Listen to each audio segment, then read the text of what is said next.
আজ আমরা বাইরে ডিনার করব, খাবো কিন্তু আলুর পরোটা। এখানে একটা দোকানে খুব সুন্দর আলুর পরোটা বানায়। আমরা মাঝে মাঝে আসি, বেশিরভাগ শীতকালে আসি। ঠান্ডা ঠান্ডা পড়ে গেছে, তাই আজকে ভাবলাম বাড়িতে না, এখানে এসেই আলুর পরোটা খাই। যেই ভাবনা সেই কাজ, চলে এসেছি, তোমাদেরকেও দেখাবো, চলো। এই দেখো পরাঠা সব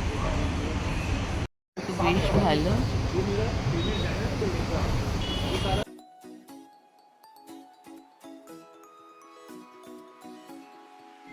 দেখো কত বড় পরোটাটা, একটা আমি খেতেই পারবো না, কিন্তু ভীষণ টেস্ট।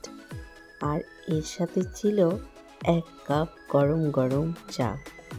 ডিনারটা একদম ফাটাফাটি ছিল। এবার বাড়ি ফেরার পালা। সবাই ভালো থেকো, সুস্থ থেকো, টাটা।